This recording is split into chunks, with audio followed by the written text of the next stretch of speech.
Oseibo is a kind of gift that people give, and a lot of times it's a gift box, a collection of things that you give to somebody.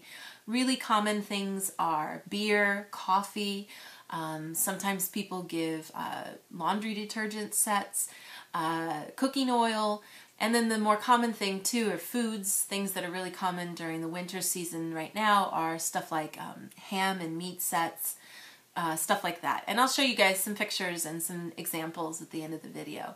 But again, like I said, these are gift boxes. So it's a big box full of like maybe 15 cans of beer presented in a nice box, wrapped with a paper, and then you usually write your name on there to say thank you to the people that you're giving it to. This time is also repeated in the middle of the year in the summertime, but at that time it's called ochugen. And these kinds of gifts are really unique, and they add to the charm and strangeness of Japanese culture sometimes. Gift giving in general is very strict here. I was very surprised when I got married here because we had our wedding and we had the whole big ordeal. And then people gave us far more money than I expected them to. But then in return, we had to tell them thank you for the money, and in doing that, we had to give them a fairly expensive gift back. And there's a lot of these things where you have these okaishi, or like ochugen and oseibo, where people give these gifts and it's kind of mandatory, predetermined that you have to do it. You have to spend, you know, a certain percentage of what you got to give a gift back. There's a whole bunch of rules for it, and it gets kind of overwhelming.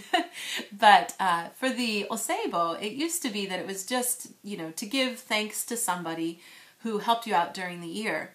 But a lot of times once you've given somebody a gift, then you're kind of stuck into a cycle where you have to give them a gift every year after that. It's considered kind of rude to tell somebody, I don't want to say thanks to you anymore, so I'm not going to give you a gift. So a lot of people find themselves trapped giving these gifts, and there's no end to it.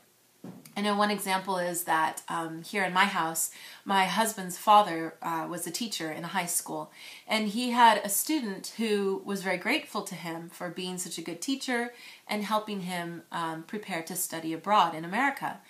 And he started the tradition of giving my father-in-law a oseibo, and he still gives him one even now, even though it's been 20 years ago that this happened. He still gets a oseibo from him. It's usually a coffee set, so he's always very grateful and thankful, but that's the only time we hear from him. It's the only correspondence, but yet we still receive this gift as a thank you from something that happened so long ago. So it's a very unique kind of tradition in Japan, and sadly, or maybe a good thing, it depends on your opinion, the tradition is dying out a little bit. A lot of people think this is because economically people are just strapped for cash and can't afford to give these kinds of gifts anymore, so they decide to cut back on these kinds of things. But it's also a little sad to see the tradition die out of just saying thank you to people who've helped you out a lot. So I'll show you guys some pictures of some examples of what these gift boxes look like.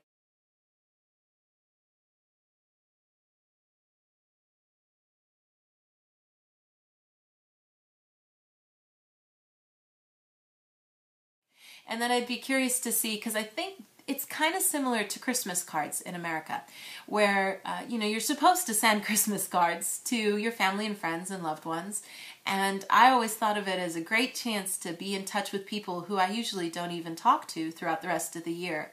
But it's a way of saying, you know, I still think of you, I think you're still a really important part of my life, a good way to kind of connect with people. And I think this kind of thing of oseibo is a little similar to that. You know, you've got a connection with somebody, they played an important part in your life at some point, and you still want to tell them that you really appreciate that they were around. So if you think of it in the most basic sense, it's a really beautiful idea. If you kind of just get roped into repeating and repeating without even really thinking about it, then it loses some of its meaning. But I'm just curious what you guys think. If you think, you know, things like this, giving gifts to people to say thank you, if you think Christmas cards are a good idea. I know most people don't even send Christmas cards anymore. You know, I always question doing it because it costs so much for postage, and I think my list of who I send a card to gets smaller every year. But any comments or questions you guys might have in the comment section below would be great.